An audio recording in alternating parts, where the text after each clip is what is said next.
شلون؟ ايش تبي بالهلال؟ ما ادري ايش اقول لك والله. شو تقول لي الهلال مدعوم والهلال مدري ايش ولا تحسسني انكم مظلومين وحالتكم حاله يعني.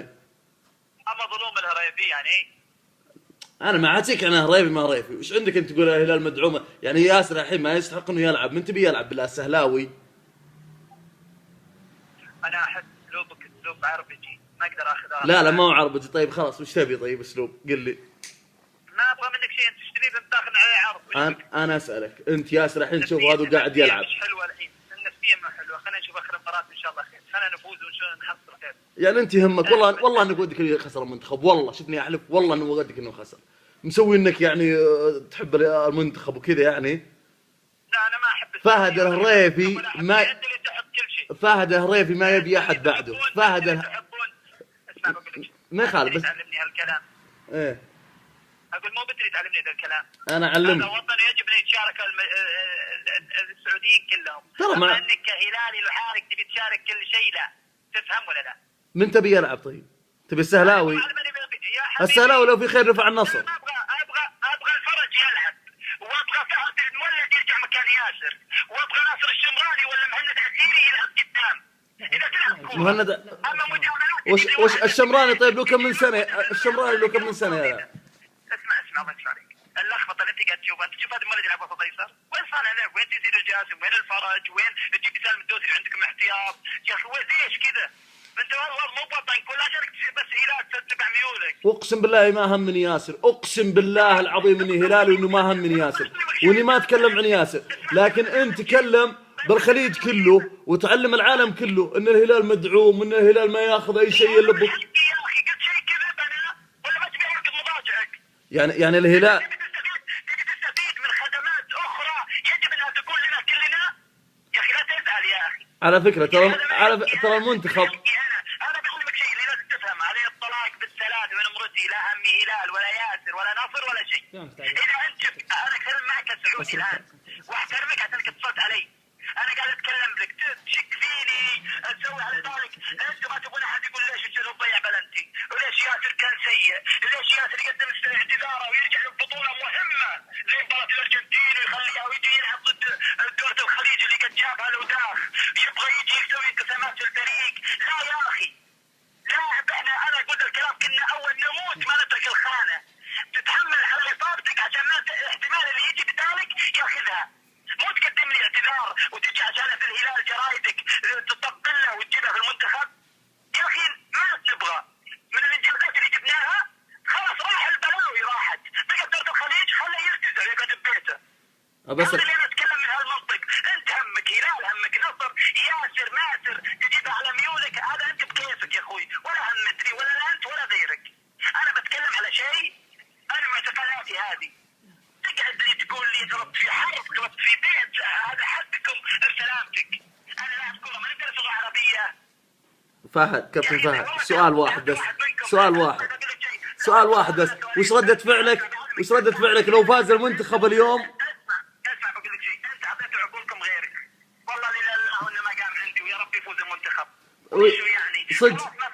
طيب عقب الكلام اللي قلته هذا كله يا اخي اليمس بالاعلام كله اللي تقول على قناه دبي هذا، ابى افهم بعد لو يفوز اليوم المنتخب وياسر جايب 3 اهداف وش ردة فعلك؟ بسألك سؤال انا، اقسم برب الكعبه ان اول واحد يصفق له انا، وليش ما اكون انا سبب اني خليته يسجل 3 اهداف في تقولها؟ عقب الكلام اللي قلته هذا كله ياسر القحطاني، ترى على فكره الكلام هذا كلنا نفهمه، ياسر القحطاني كلنا يعرف ثقافته، ياسر القحطاني ثقافته ما يحتاج ان اتكلم عنه يا اخي. وش ثقافته؟ تلميذ الزاوية وش ثقافته؟ ثقافة بنات وشراب، وش ثقافته؟ ها؟ وش تحكي انت عنه؟ اذا انت اسمع يا اخوك، تحطه بذمتك يا فهد. احطها في ركبتي انه شرير بيضحك بنات ويحط اشياء كثيرة. اسمعني اقول لك شيء، انا ما همني الاشياء الخاصة هذه تقعد برا، هو اللي حد اللي خلاني اقولها. والله شوف عاد كل الوسط. بعلمك شيء اسمعني زين، اسمعني ما تلاقي اطيب ولا افهم ولا اصدق ولا اقرا قروي زيي، بقول لك اياها. شوف بعلمك اياها، والله الذي لا اله الا هو، لو فهد الهريسي ما هو نصراوي كان افضل لاعب الان، وكان في منصب وكان في كل شيء، والهلاليين ما يبغون فهد والله عبد الرحمن بن سعود مرتين هو يكرشك بعد. سلامتك انتوا فين سلامتك؟ هذا الصدق يا اخي، الله يرحمه بس عاد مرتين. انت شفت انك كيف تطلع من الامور، خليك في صلب اللي انت تبغى تفهمه. يا اخي انت وين ايش تبغى وش تستفيد من برنامج اللي فاتح المنتخب شوارع؟ انت سعودي عندك وطنيه، انت الفريان والتوادري تحبني مشكلات وش انت وش تستفيد من البرنامج؟ ليش يا اخي حرام عليكم؟ ولا اللي في الهلال دي صح الهلال؟ اذا انت قاعد تقول هذا صح اللي يصير وهذا منتخبك كالسمو الوطنيه اللي تعرفونها يا اخي. يا اخي انا ما قلت السعوديه وحرام ينضم. ليش ما جبنا مهند؟ ليش ما جيت تكلمتوا في كذا؟ يا اخي ليش انت تعرف ليش التويتري جاوب عند ياسر قال لها اللقاء ولا ما تعرف؟ انا اليوم بقولها. تعرف ليش؟ ليش؟ لان مسؤول في حمله المعمر يبغى يخبط المنتخب، يبغى يسوي مشاكل وخربطه عشان احمد عيد يسقط. احمد عيد عنده 4 سنوات، فاز ولا خسر المنتخب؟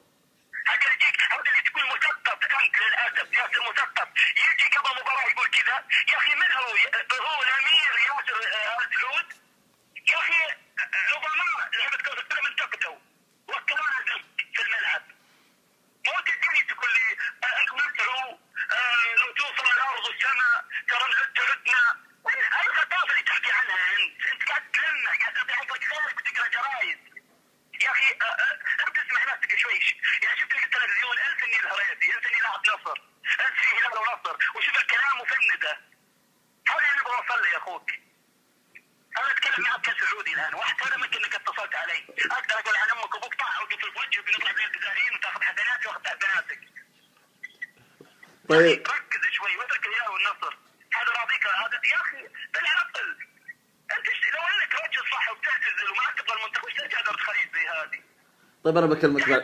كبير ولا يطلق اني احب ياسر يا ابن الحلال. واحد لعبه لك مو بهالطريقه ترى. صدقت نفسك لازم في احد يعطيه شحنه، لازم يعطيه شحنه. لو انا مكانه ويطلع لي واحد ودي عن هالموضوع. ترى الشحنه ما هو داعي بايجابيه، ترى هذا اللي اعطيتهم يمكن تكون شحنه سلبيه. اليوم المفروض ياكل الزرع ما يتمشى. يدري وراء ناس يرد علينا. هذه له رجال وصدقه عنده يرد على الهريبي يرد على الناس، يعني ما على بالك ما يدري. يمكن ندور له يا انا ليش ضد الهلال دائما كويس؟ عشان الاعلام اللي قاعد يحشني ويتكلم علي وذا اقول هذه فرصتهم والان موجودين ابل عن والديهم اليوم. يصير خير، يلا مع السلامه.